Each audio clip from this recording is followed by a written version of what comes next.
Hey there, Grumpy Old Fart here.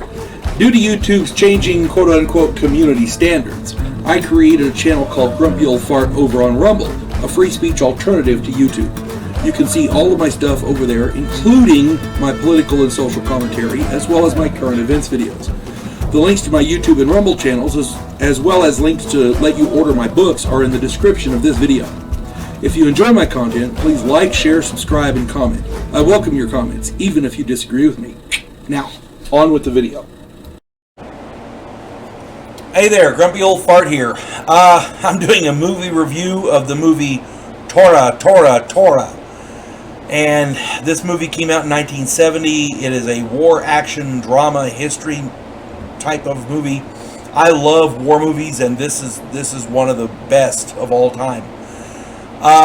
The plot here, this is the story of the attack on Pearl Harbor, told from both sides and detailing all of the events that took place in the days prior to the attack, which allowed the attack to succeed so effectively. There have been a lot of a lot of speculation as to who knew what and when about that attack. If they knew about it, why didn't they stop it? That kind of thing. A lot of people think that the government allowed it to happen so they could get us into World War II. I don't know. Who knows, right? We can't go back in time and find out, so we're stuck with the history books, and this is it. However, what you can do is look at personal journals and read the log books and look at news articles and things like that. This is one of the most comprehensive versions of this story that's ever been told. The writers and authors really did their research, and the attention to detail is so amazing. It's just stunning. The production, the accuracy, the story, the characters, all are wonderful. The character development is wonderful. You cannot get better than this movie. There's some that are up there with it, but about the Japanese attack on Pearl Harbor in World War II, this is one of the best. It has a really great cast. Martin Balsam, Jason Robards, Joseph Cotton, So Yamamura, Tatsuya Mahashi, Takahiro Tamura, E.G. Marshall, Eijiro Tono, James Whitmore, Shogo Shimada, Wesley Addy, Frank Aletter, Richard Anderson. There's a lot of really good people in here, lots of great actors. They had Japanese people playing the Japanese and American playing the Americans, and it was done really well. Whenever I do these, I try to do standouts. Now, there's not a bad actor in the bunch, and I don't want to cop out on standouts, but I got to go with the casting people on this. They really did pull off a caper here. They were able to get the right people in the right position, playing the right role, and they did it under budget, and they were able to bring together so many disparate but great actors for the various roles.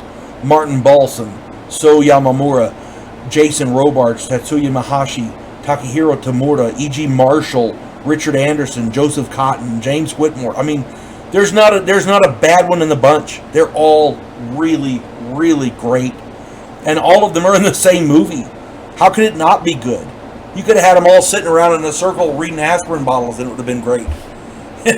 I mean, you could have them line up and tell jokes for an hour, all of them, every single one of them, and it would have been wonderful. A lot of these people did a lot of really great movies. James Whitmore was in one of my all-time favorites, Them, about the giant ants. I did a video review on it. Richard Anderson was in The $6 Million Man and the Bionic Woman. He played the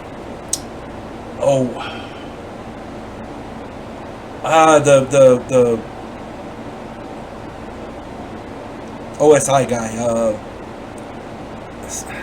I can't think of his damn name, but he was the guy that okayed them to be bionic.